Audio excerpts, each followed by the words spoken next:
एकूण 8 ऑब्झर्वेशन तुम्हाला इथलं कार्य सांगतो. हे 24 तास ओपन असते. इथं एकूण 8 ऑब्झर्वेशन होतात. म्हणजे 5:30 सरांनी सांगितल्याप्रमाणे UTC प्रमाणे 5:30 UTC म्हणजे 5:30 IST म्हणजे 0 UTC सकाळचे 5:30. असे कंप्लीट 24 आवर्समध्ये 8 ऑब्झर्वेशन होतात.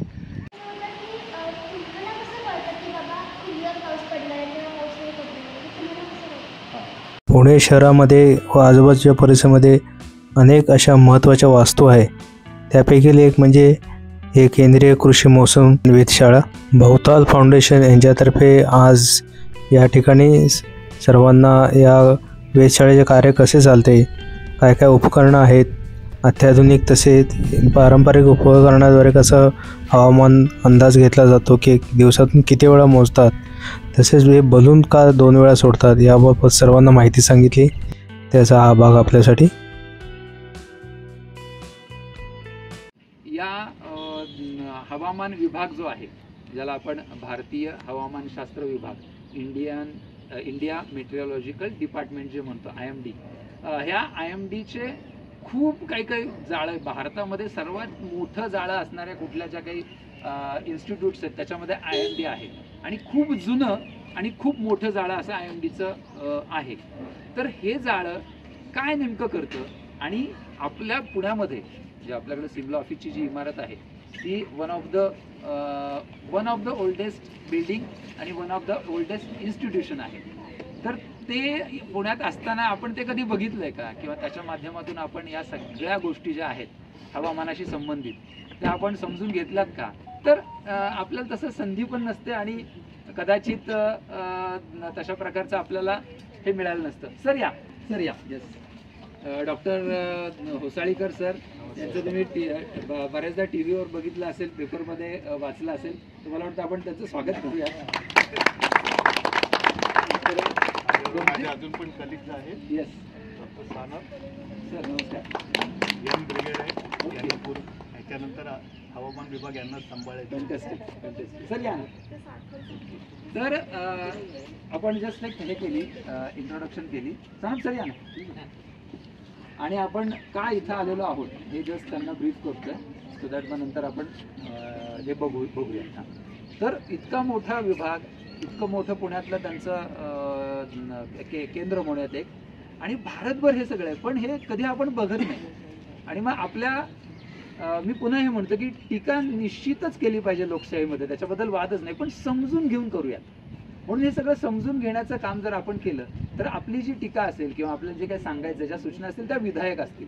नुसतंच काहीतरी हे असं असतं का, हे याच्यात काहीच अर्थ नाही म्हणण्यामध्ये. त्याच्यामध्ये की आम्ही हे समजून घेतलंय, असं केलं तर आपण अधिक चांगलं करू. ही विधायक सूचना झाली, विधायक टीका झाली, विधायक टिप्पणी झाली. तर त्याच्यासाठी आपल्याला हे सगळं माहिती पाहिजे, आणि ते माहिती करून घेणं, आणि विशेषतः आता ही जी नवीन पिढी आहे यांना हे सगळं माहिती होणं आणि त्यांनी हे करणं मला खूप महत्त्वाचं वाटतं. तर अशा पद्धतीने आपण पुढे जायचा प्रयत्न करतोय. त्याचाच एक भाग म्हणून ही पहिली आपली व्हिजिट आहे. आणि सरांनी हे केलेलं आहे, कमिट केलेलं आहे की जितके लोक येतील त्यांना आम्ही निश्चितपणे हे दाखवण्याचा प्रयत्न करू, ती संधी देऊ. सो त्यांच्या सोबत आपण पुन्हा सुद्धा या सगळ्या गोष्टी निश्चितपणे पाहू. भोवतालच्या या मंचावरती आपण या हवामान विभागाच्या निरीक्षण केंद्राला भेट देत आहेत. त्याचं भारतीय हवामान विभागातर्फे आपलं सर्वांचं सहर्ष स्वागत. पुण्याच्या लोकांना दुपारी बोलवण्याचं धाडस मी करतोय. तर प्रयत्न आहे की काही गोष्टी त्या वेळेवरती ठरतात. तर मी ज्यावेळी तिच्याशी बोलत होतो तर ते मला म्हणाले की जास्तीत जास्त आपल्याला जे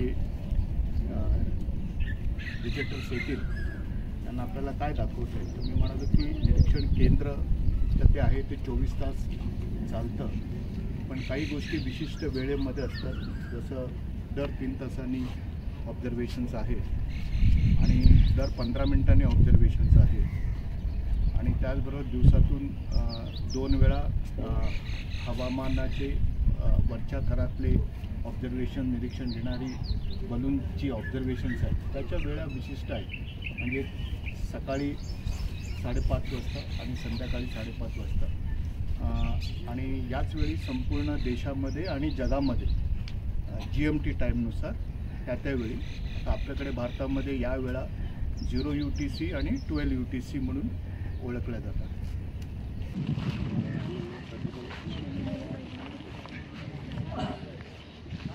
हे दिसतात ना, हे कफ काउंटर ॲनिओमीटर आहे. तुझे गोल गोल फिरतात ना थोडंसं, तिथे इथे. This is a cup counter anemometer. English चांगलं, English Marathi. It measures the wind speed in knots. म्हणजे नॉट्समध्ये वाऱ्याचा वेग मोजला जातो. तर तो वाऱ्याचा वेग कसा मोजला जातो? That cup counter anemometer having a speedometer. जसं आपल्या गाडीला स्पीडोमीटर आहे तसं एक स्पीडोमीटर आहे.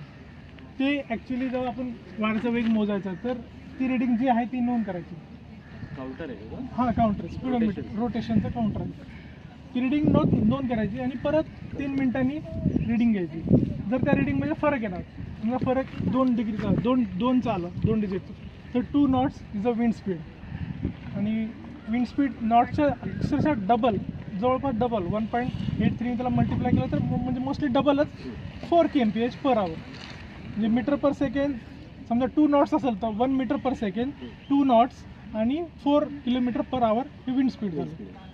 कफ काउंटर ॲनिओमीटर तो 10 फुटावरचा आहे, 3 मीटरवरचा. नॉर्मली इथल्या आपल्या सिनॉप्टिक ऑब्झर्वेशनसाठी तेच घेतलं जातं. याचं काय म्हटलं तुम्ही? हे सांगतो सर. हे झालं कफ काउंटर ॲनिओमीटर. हे आहे विंड वेग, दिशादर्शक.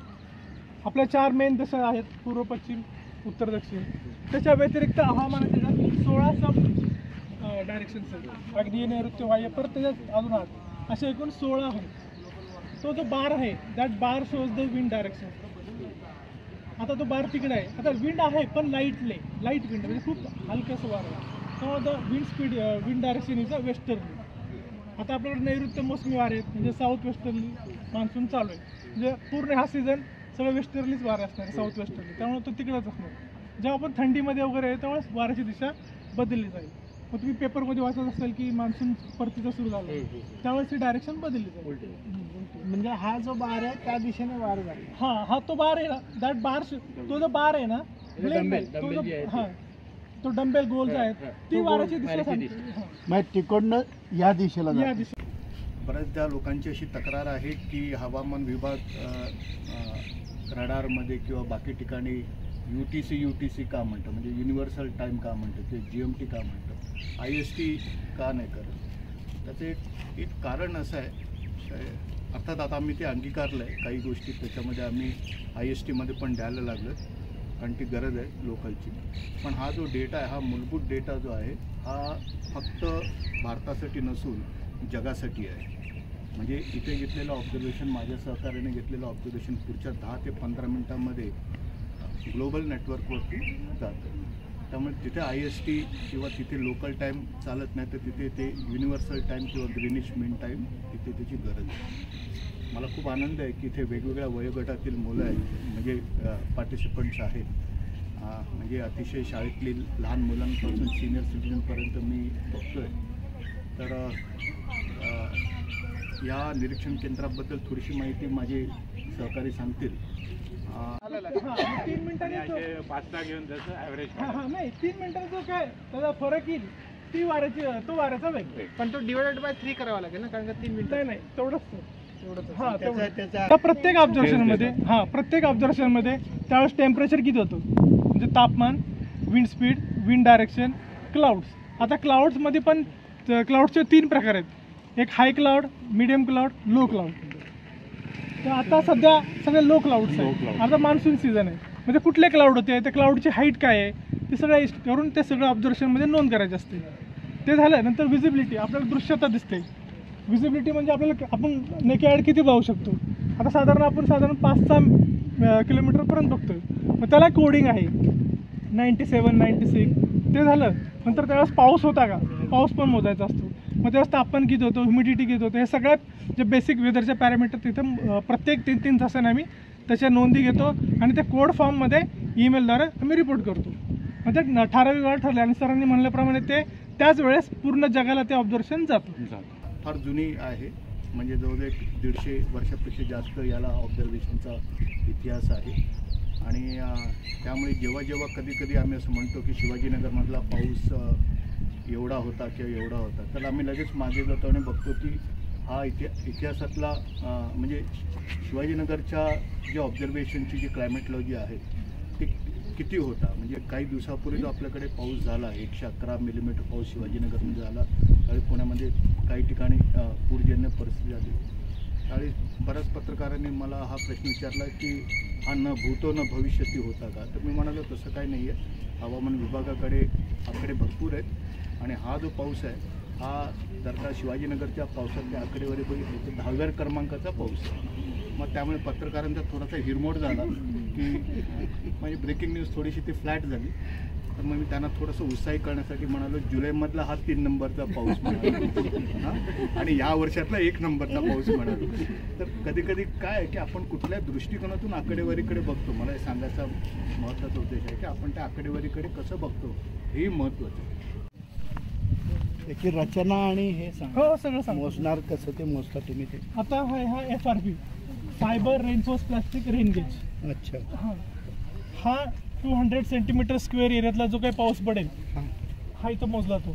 अच्छा. तर तो कसा जसं पावसाला सुरुवात होईल 200 स्क्वेअर सेंटीमीटर. हा 200 सेंटीमीटर स्क्वेअरच्या एरियातला हा पाऊस आहे इथं. त्यासाठी हे बनवलेलं आहे. बर.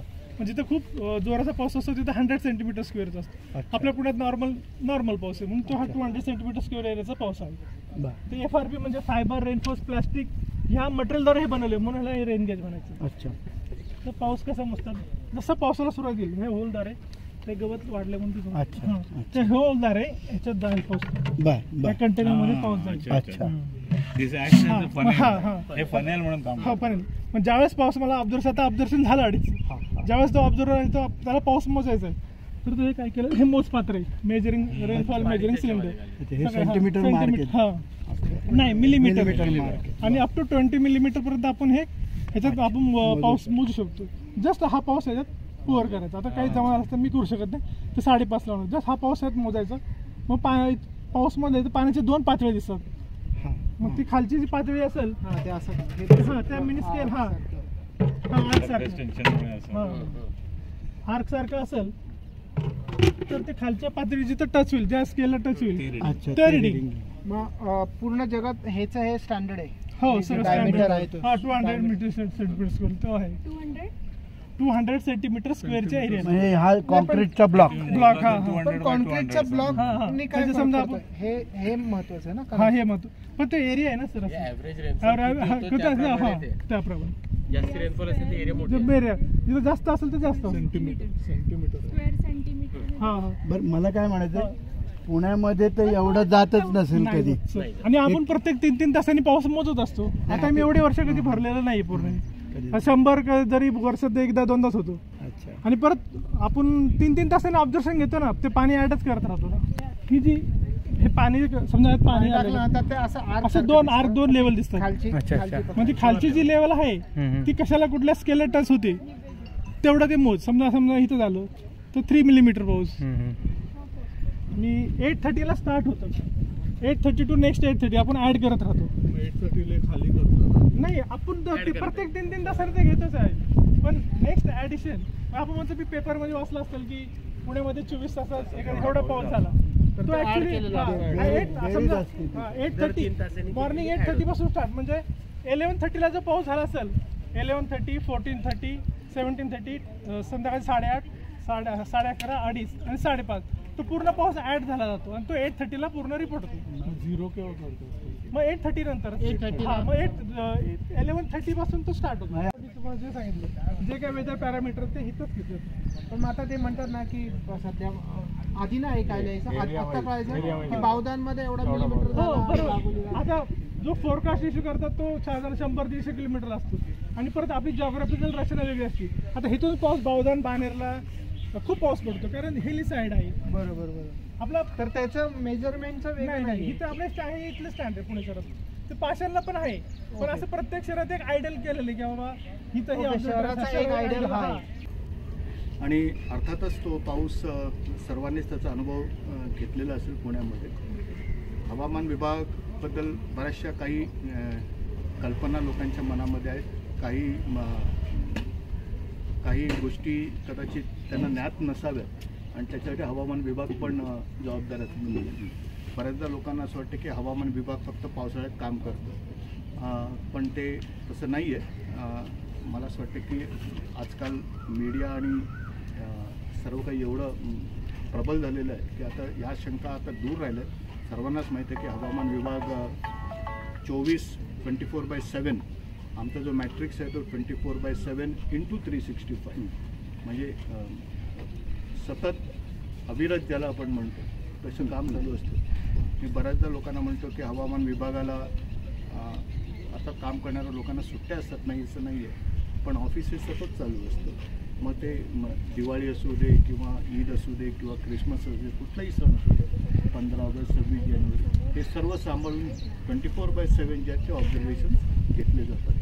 ही जी निरीक्षण या वास्तूमध्ये आज आपण इथे आहात, ही एक थोडीशी मोठी ऑब्झर्वेटरी आहे असं मी म्हणेन.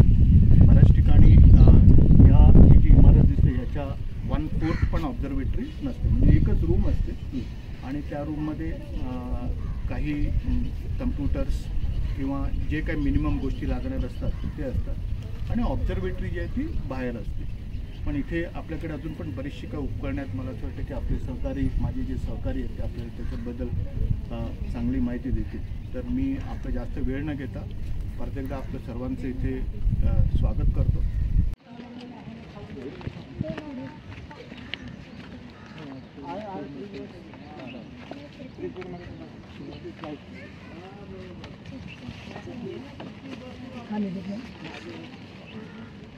तो बोललो झालं ना.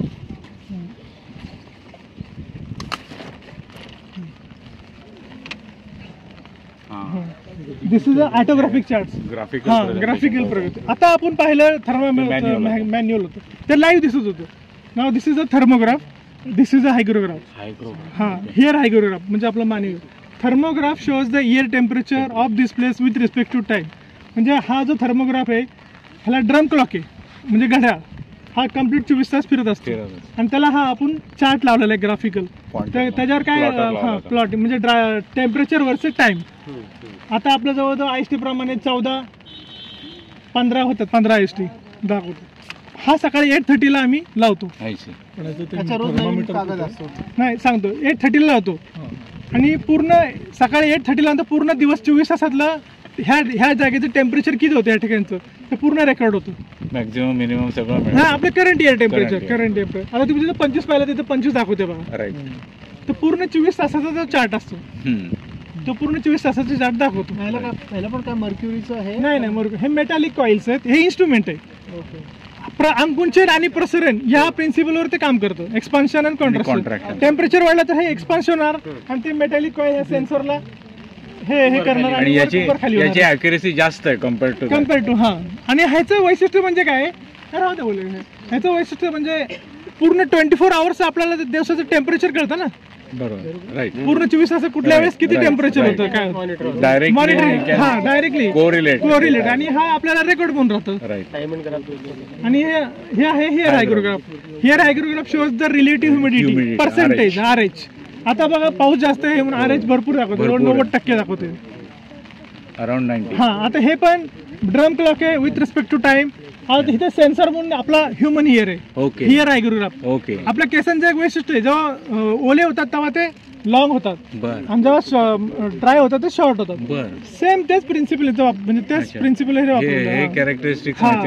जसं आपलं ह्युमिडिटी जास्त असेल ते इलॉंगेटेड होईल आणि जसं टाइम आणि तो बरोबर सेन्सरलाही दाखवेल येतं. हो, ह्युमन इयर आपला सेन्सर ते का मॅम हे इन्स्ट्रुमेंट बनवलं पण ते म्हणजे कसं चालतं प्रिन्सिपल.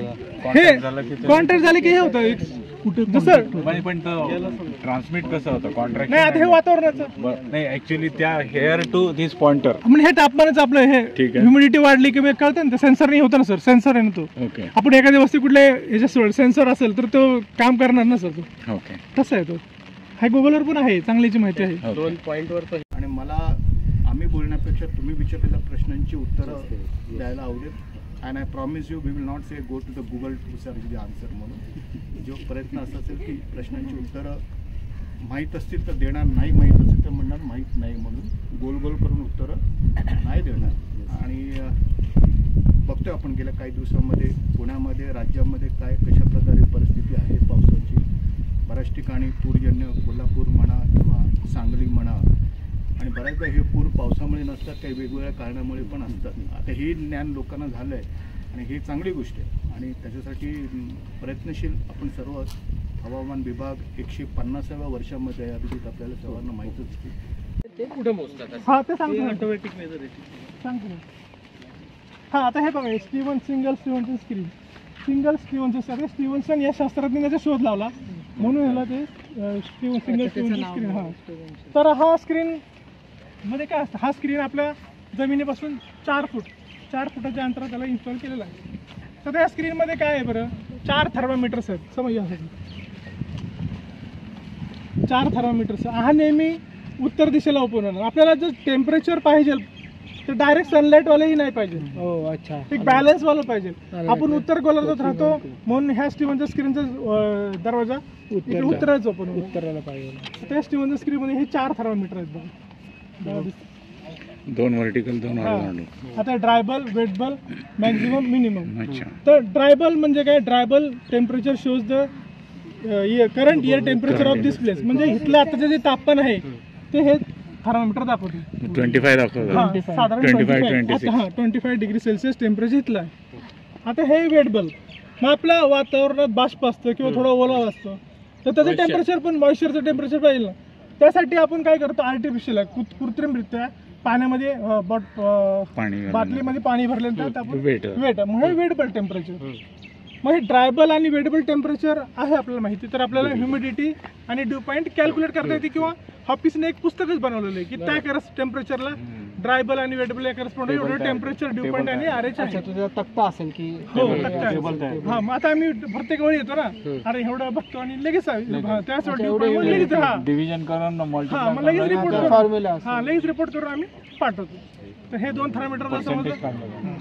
आता हा आहे मॅक्झिमम थर्मामीटर आणि हा आहे minimum thermometer. Maximum thermometer shows the maximum temperature of that day. आता ह्या टेम्परेचरचं वैशिष्ट्य काय की जर हा ह्यातलं जर तापमान टेम्परेचर वाढलं ना त्याला जर डिस्टर्ब केल्याशिवाय ते कमी होत नाही. जर त्याला डिस्टर्ब केलं तर ते कमी जास्त होईल, पण एकदा वाढलेलं टेम्परेचर कमी होत नाही तो तिथे स्थिर होतो मॅक्सिमम. मग त्याला मॅक्सिमम स्थिर होतो नाही वाढणारच आहे ना. त्याचं थर्मामीटरला बनवलंय तसं बनवलंय. हा आता आपण कमाल आपण उन्हाळ्यात म्हणतो अरे आज पुण्यात खूप गरमी म्हणजे गरम होते 41 आले तरी रिटर्न हा म्हणजे त्याला एकदा तो परत रिटर्न येत नाही जोपर्यंत तुम्ही त्याला शेक करत नाही किंवा डिस्टर्ब करत नाही. मॅक्झिममला गेल्यानंतर तो तिथं स्थिर होतो. त्या पुढे जाईल पण मागे जोपर्यंत तुम्ही त्याला डिस्टर्ब करत नाही. बरं मग आणि आपलं ऍक्च्युली मॅक्झिमम टेम्परेचर जातं केव्हा, संध्याकाळी 2:30च्या नंतर, दुपारी 2:30 मोस्टली. म्हणून याचं रिपोर्टिंग नेहमी आम्ही 12 UTC म्हणजे संध्याकाळी 5:30 वाजता करतो. आलं लक्षात. बरं ह्या 3 ह्याच्यानंतर आता हा आहे minimum thermometer. Minimum thermometer shows the minimum temperature of the. आता ह्या थर्मामीटरला व्हॅल्यू कधी असते, थंडीत, हिवाळ्यात की आपण म्हणतो अरे खूप थंडी आहे वगैरे असं. तर हे सकाळी 8:30ला रिपोर्टिंग होतो. म्हणजे सनराईज झाल्यानंतर 1.5 तासांनी मिनिमम टेम्परेचर रीच होतो. मग तेव्हा आम्ही सकाळी 8:30च्या याला रिपोर्ट करतो. बरं आता हे 3 थर्मामीटरमध्ये मर्क्युरी आहे, आपला पारा आहे, पण याच्यात पारा नाही आहे, ह्याच्यात अल्कोहोल आहे. का तर अल्कोहोलचा फ्रीजिंग पॉईंट खूपच फ्रीजिंग टेम्परेचर खूपच तो गोठत नाही म्हणजे खूप कमी, त्यामुळे तो हा इथं अल्कोहोल वापरतो वर्केबल आहे. थंड हवेच्या ठिकाणी तुम्ही कुठे किती अंटार्क्टिकामध्ये जातो हेच वर्केबल होईल, तो गोठणार नाही म्हणून त्यात ते हा अल्कोहोल वापरतात. बाकीच्या याच्यात मर्क्युरी मॅक्झिममला पण मर्क्युरी यस. आणि ह्याला आम्ही डिस्टर्ब करतो म्हणजे सकाळी 8:30ला सेट करतो. काहीतरी रेफरन्स पाहिजे ना, म्हणजे आपण सेट करतो तो रेफरन्स जो इथला एअर टेम्परेचर आहे तेच तो दाखवणार, डेटम तोच असतो. परत चालू. So we were born in 1875 and so this is the 150 year that we are celebrating and maybe this will continue forever. ते काही निरीक्षण केंद्र आहे. कदाचित तुम्हाला असं वाटेल की हवामान विभाग अजूनही त्या काळामध्ये रमत होता, तर मी असं म्हणेन की ते त्या काळात नाही, ह्याच्या पुढे पण त्याच काळात ते रमेल. कारण काही उपकरणे जी आहेत ती इनसेपरेबल्स आहेत आणि आधुनिकीकरण पण हवामान विभागामध्ये झालं आहे. तर त्याच्या अनुषंगाने जी ऑब्झर्वेशन माझे दर 3 तासाने घेतात त्याच्यामध्ये मग तुम्हाला थर्मोमीटरची रिडिंग्स आहेत आणि ती गरज आहे त्याची. कारण जर का आपल्याला क्लायमेटचा अभ्यास करायचा असेल तर हवामानाची जी स्वयंचलित केंद्र आहे ती गेल्या 30-40 वर्षामध्येच विकसित झालेली आहे. पण जर का तुम्हाला 150-200 वर्षापूर्वी जर ती निरीक्षणं हवी असेल तर मग तुम्हाला ते थर्मोमीटर किंवा बॅरोमीटरचीच गरज आहे, जे तापमान किंवा हवेचा दाब मोजतात. तर अशा प्रकारची जी क्लायमेट ऑब्झर्वेशन्स आहेत probably they will continue for another I don't know how many centuries. ही एक ऑब्झर्वेटरी आहे जी WMOने सेंटिनल ऑब्झर्वेटरी म्हणजे 100 वर्षापेक्षा जास्त डेटा अविरत असलेली ऑब्झर्वेटरी आहे. ज्यावेळी हे सर्टिफिकेट दिलं जातं की एखादी ऑब्झर्वेटरी 100 वर्ष आहे तर आम्हाला बाप दाखवण्याचं श्राद्ध कर अशी पद्धत आहे WMOमध्ये. तर आम्हाला ते पॅरामीटर्स एकही दिवस न चुकता गेलेला संपूर्ण 100 वर्षाचा डेटा त्यांना द्यावा लागतो. त्यावेळी मग ते ठरवतात की हो ही ऑब्झर्वेटरी 100 वर्ष गेले काम करते आहे. आता this is more than 158 years old observatory. त्यामुळे तो काही मुद्दा नाही आहे. पण अशा अजून पण काही निरीक्षण केंद्र आहेत IMDचे देशामध्ये जे जसं कुलाबाचं आहे तर ते पण 100 ते. सांताक्रूज नाही आहे, सांताक्रूज अजून थोडासा वेळ आहे. पण गोवा ऑब्झर्वेटरी जी आहे आपली पणजीची जी ऑब्झर्वेशन ती पण 100 वर्ष झाली. असे खूप ऑब्झर्वेटरी आहेत जे 100 वर्ष त्यांनी पार केलेले आहेत आणि हे एक जागतिक स्तरावरती यांना फार एक विशेष अनन्यसाधारण महत्त्व आहे. त्यामुळे तुम्ही एक चांगल्या वास्तूमध्ये आलेला आहे. तुमचं परत एकदा सर्वांचं स्वागत करतो. वेळ घ्या, बघा आणि काय अडचणी असतील, काय शंका असतील तर नक्की विचारा. वेगवेगळ्या प्रकारची इन्स्ट्रुमेंट आहेत, फक्त हवामानाची नाही तर एअर क्वालिटी आहे आणि अजून पण काही उपकरणं आहेत. वरती सोलार पॅनल पण आम्ही लावलेलं आहे. एक कन्सेप्ट आहे की शक्यतो रिन्युएबल एनर्जीचा वापर करावा. तर गेल्या काही 2-3 महिन्यापासूनच ते पण सुरू झालं आणि त्याच्यामध्ये पण माझ्या सहकार्याने सर्वांनी भरपूर काम केलं. तर पूर्वी जे ऑफिसचं बिल येत होतं इलेक्ट्रिसिटी बिल ते आता त्याचं 1/10 पण बिल येत नाही आहे. फार छोटा खारीचा वाटा असेल पण ज्यावेळी आपलं हे ऑफिस क्लायमेट आहे त्यामुळे क्लायमेट मिटिगेशनसाठी किंवा क्लायमेट रिलेटेड काहीतरी आपला एक छोटासा काय म्हणतात त्याला वाटा असावा त्या दृष्टीने IMDने आणि काय घेतलं आपलं ऑब्जर्वेशन सॉइल टेम्परेचर लिया था इसमें अलग अलग डिस्टेंस.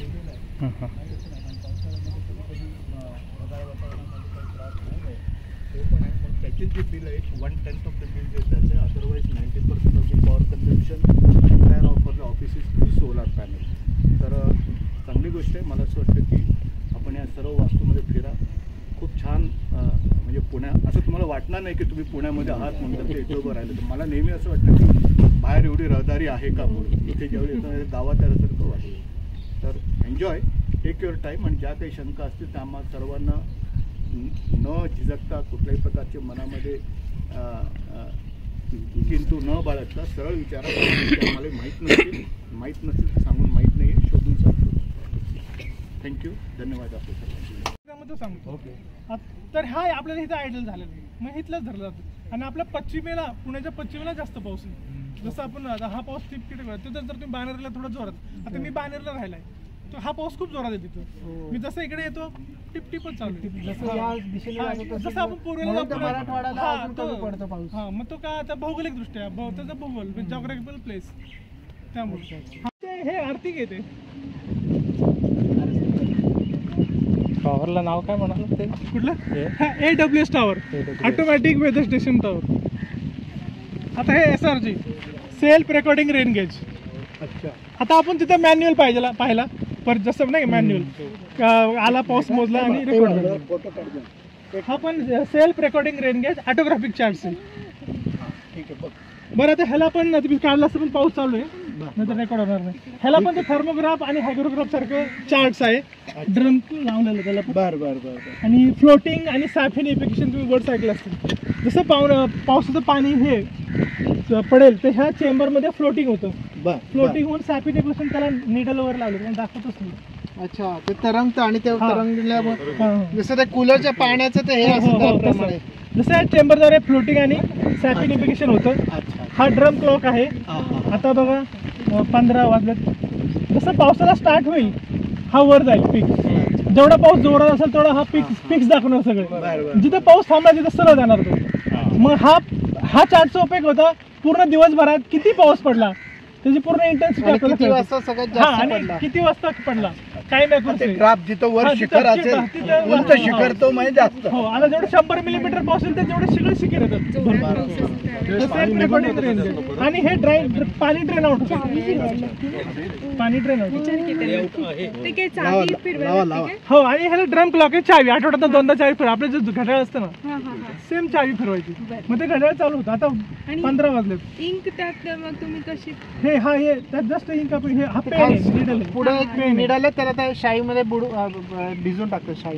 आणि दररोज सकाळी 8:30 वाजता आम्ही टेस्टिंग करतो whether the instrument working or not. म्हणजे मॅन्युअली पाऊस टाकून ते एक फिक्स पाणी पडतं. पाणी पडल्यावर तो चार्ट लावायचा पाऊस पडू अथवा ना पडू. ते डे टू डे रोज ती तरंगते पाणी जमा झालं तर ते वर येतं. ठीक आहे. लावा हा, दाखवा लावा. तुमचं रिडिंग खराब केलं हा. थँक्यू. हा सेल्फ रेकॉर्डिंग रेन गॅस. ह्यात पडला की हा हे होल आहे. पाऊस जसा पडेल तर हे इथं फ्लोटिंग चेंबर आहे. त्या फ्लोटिंग चेंबर मध्ये फ्लोटिंग होईल पाणी आणि सॅपिनिफिकेशन झालं की ते निडल वर जाईल. आणि सॅपिनिफिकेशन झाल्यानंतर सॅपिनिंग झाल्यानंतर पाणी ड्रेन आउट होईल. फ्लोटिंग म्हणजे खाली पाणी पावसाचं जे साठेल त्याच्यावरती एक फ्लोट असतो Float, पोकळ. हा. तो पाण्याची पातळी वाढेल तर तसा वर वर येतो. जातो, हो. तर तसं वरची पिन त्याची जी हा. ग्राफ काढते शाईचा ती पिन वर आली की त्याप्रमाणे खालीवर हा, खालीवर खाली, yes, असं yes. म्हणतात. आणि तो पाणी ड्रेन जसं जेवढा मोठा पाऊस हा, होईल. ते जादा झाले की हा. ते ड्रेन आउट करतात. बरं याचा उपयोग कसा होता पूर्ण दिवसभरातला पाऊस किती झाला हे आपल्याला कळतं. म्हणजे पावसाची इंटेन्सिटी कमी होता का जास्त होता कुठल्या वेळेस किती होता काय होता हे ग्राफद्वारे आणि त्याचा स्केल आहे टाइम वर्सेस 2 मिलीमीटर रेनफॉलचा. एक्सेस 2, 4, 6, 8 आणि टाइम. हे ते 24 तासांनी एकदा ते बघू शकतात. सारखं बघायची जरूर आणि दररोज सकाळी 8:30 वाजता 3 चार्ट आम्ही बदलतो. तिथे रेकॉर्ड राहतो. ठीक आहे. आपण सॉइल थर्मोमीटर बद्दल ऐकले असेल. रेडिएशन म्हणजे रेडिएशन नेट रेडिएशनचे प्रकार असतात म्हणजे नाही का ग्लोबल, डिफ्यूज, नेट, रिफ्लेक्टेड. आता हे नेट पायरोडीमीटर म्हणजे आपलं रेडिएशन एक आउट गोईंग अपर असतं नाही कमी. म्हणजे एक रेडिएशन सोलर म्हणजे सूर्याकडे येणार आणि दुसरं परत रिटर्न पृथ्वीकडे जाणार. रिफ्लेक्ट हा रिफ्लेक्ट मग त्याचे टोटल जे काही रेडिएशन आहे ते ह्या यंत्राद्वारे ते मोजलं जातं. म्हणजे त्याचं युनिट काय असतं त्याच्यात mega joules per metre square metre square. हा तर त्याला हे पूर्ण डाटा लावरला अटॅच आहे. मग ते सगळं रेडिएशन त्या चार्टवर दिसतं. तर हे नेट पायरोडीमीटर आहे म्हणजे टोटल पृथ्वीने सोलर रेडिएशन म्हणा. आपलं त्याच्या ह्याच्यामध्ये पण ते थोडंफार दाखवतं. थोडंफार आता सूर्य भेटेल तसं दाखवतो राहणार. डेफिनेटली सूर्य हा नाही हा पण फक्त तरी हा एनर्जी आहे ते दाखवणार कंटिन्युअस आहे त्या डाटा लवरशी अटॅच्ड आहे. तर नेट पायरोडीमीटर आणि मग पावसाळ्यात आणि हिवाळ्यात रिफ्लेक्शन जे असतं ते किती ते फरक ते पण असतो? आहे. आता त्याचा अभ्यास एवढा जास्त हा आम्ही जस्ट झालं डाटा घेतो अॅनालाइज ते वेगळं करतो. इथे फक्त जो काय डाटा कलेक्शनचं काम चालतं.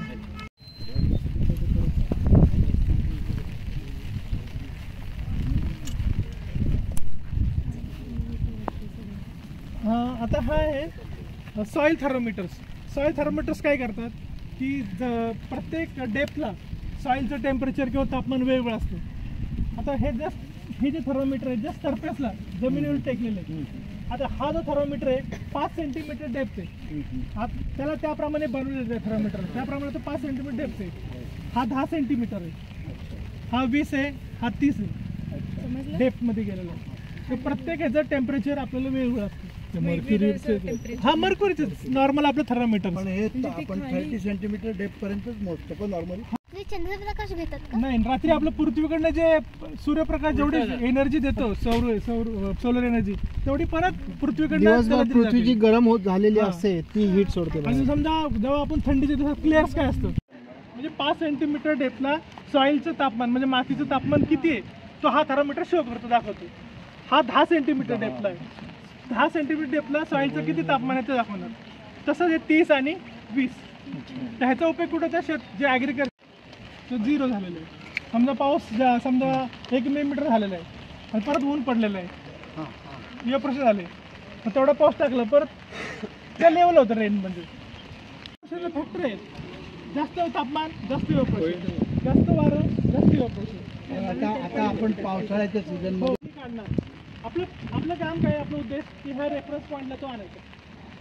इव्हॅपोरेशन टॅग, इव्हॅपोरेबिलिटी टॅग किती काढलं ते पण मोजतो. हा मग तो आता आपला पाऊस देतं ते सॅम्पल कलेक्ट करायचं. ते सॅम्पल लॅबमध्ये जाऊन कंडक्टिव्हिटी, त्याला पीएच पाहायचा. PH whether the rain water acidic आहे, बेसिक आहे, तर किती मिनरल्स आहेत, काय त्याचं पूर्ण कॅल्क्युलेशन पुण्याचं साधारण प्रेसिपिटेशन किती तास सूर्यप्रकाश होता आणि किती नव्हता. आता ह्या दिवसात तर नसतात. आता ऑलमोस्ट गेले 8-10 दिवस झाले झिरोच येतो. पण एक चांगलं एन्जॉय आहे वरती. 5च्या खाली नाही आलं तर टेम्परेचर राईज पूर्वी थंडी किती असायची त्याला. मॅग्निफाईंग मग याच्यातलं पेपर हे येतं आणि पेपर बर्न होतो. This is a special type of paper आहे. एक 4-5 प्रकारचे पेपर असतात आणि हे प्रत्येक स्लॉट वेगळे आहेत. आपला स्तन स्थिर आहे बघा, इन्क्लेशन होत असतं बघा सूर्याचं आहे का, प्रत्येक वेळी उत्तरायण दक्षिणायन अँगल चेंज करत असतात, त्यानुसार ते पेपर बनवलेले असतात. आता सध्या हा पेपर मागे म्हणजे मागच्यांना बघता येईल. हा मागे मागे बाकीचे बघू. मग जसं सनराईज होईल तर हेतून हा पेपर बंद होतं. आणि आता ह्याच्यावर बघा 1 hour 2 hour हा टायमिंग आहे बघा. त्याच्यावर 6 ह्याच्यावर टायमिंग आहे. हां हे खालचं टायमिंग दाखवतं बघा. जसं सनराईज होईल हेतनं हे पेपर हा बंद होतो. आता काही सूर्यदर्शनामुळे हा पेपर पूर्ण एम्प्टी डेटा कलेक्ट होतो असं त्यांचं म्हणणं. यूज केलं जातं थोडक्यात. मधले हे दिसत आहे सध्या तर ठीक आहे सर. खाली चालू हे काय सांगा सोलर ट्रॅक्टर. ओके रेडिएशन आहे, डायरेक्ट ग्लोबल रेडिएशन, डिफ्यूज रेडिएशनचे प्रकार आहे बघा. खाली तर खाली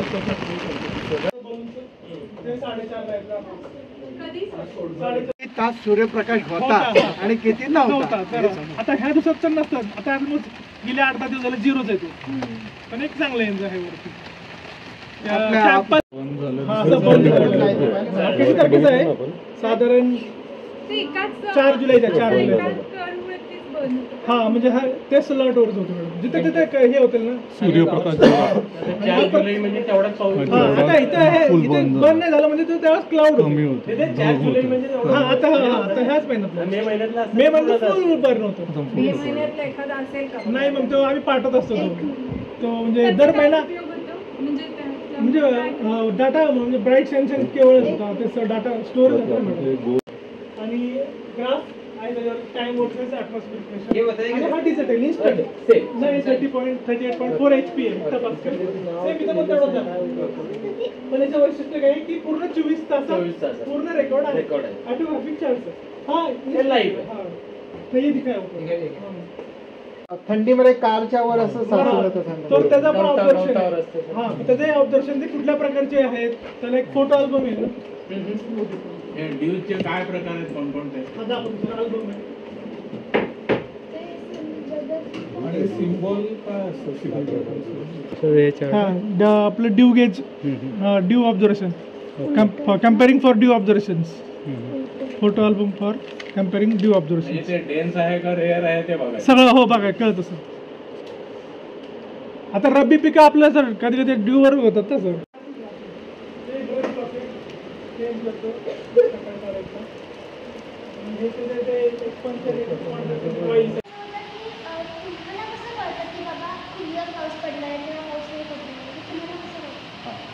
काय आहे की आमच्याकडे एक तर पुढच्या 15 दिवसात किंवा पुढच्या 1 महिन्यात काय होणार आहे त्याची गणित आहे आमच्याकडे. काही नकाशे जे रोज अपडेट होतात.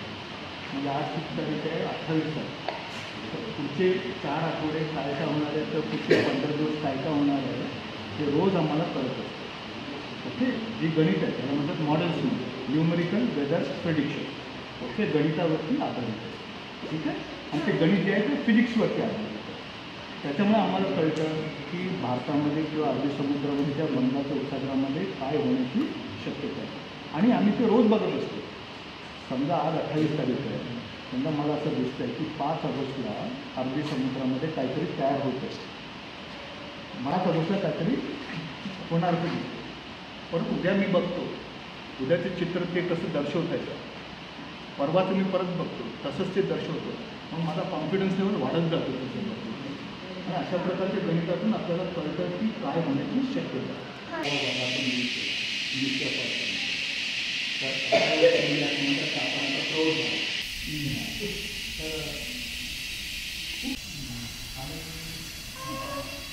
तो पैसा देताना महावितरण जो पैसा आपल्याला देतो याची जस्टिफाय कदाचित तरी तुम्हाला बघायला आवडेल. त्याच्याकडून पण हवामान विभागाला खूप मदत होते आणि ते कंटिन्यू 4 वर्षाला लाईट ऑन आहे ना.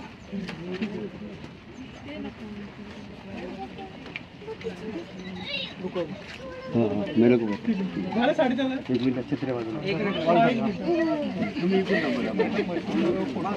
अरे सगळ्यांनी इथे थांबा. मागे भिजा थोडं चला. ओके. अच्छा ते इन्स्ट्रुमेंट सकट ते जाणार. हो व्हिडिओ काढतात. हा व्हिडिओ घेत आहेत ते ना.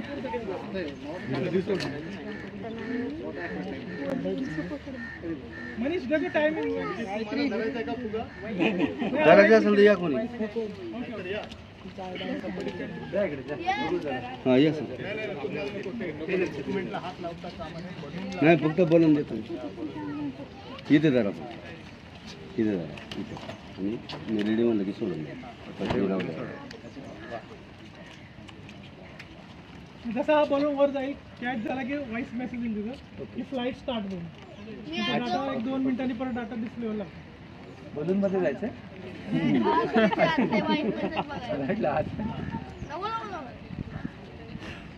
ग्रुपवर 8:30 ला का 4:30.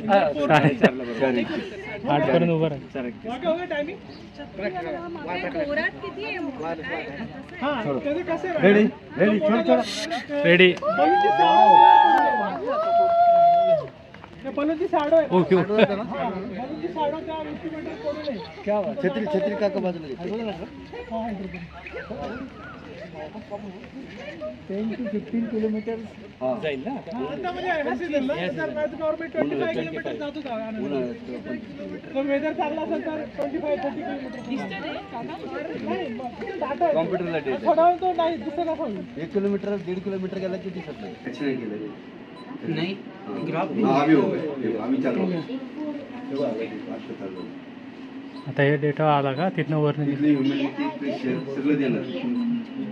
कितने पॅरामीटर्स विंड आहेत? स्पीड 10 to 12 पैरामीटर थे.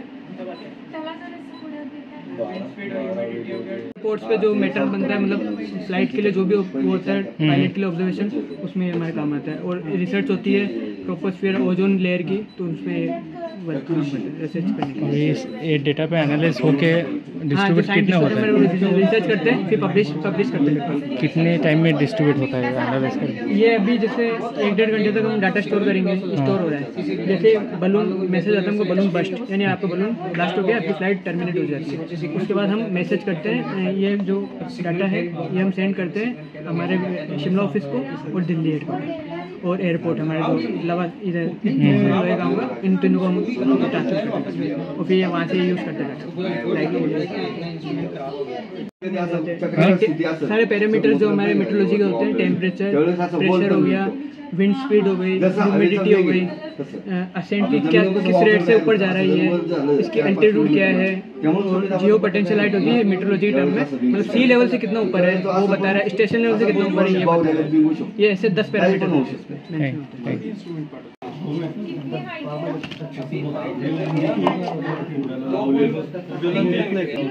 रोज 20,000 हे याला लावतात. बलून यहाँ से थ्रेड ज्वाइंट होता है और फिर थ्रेड को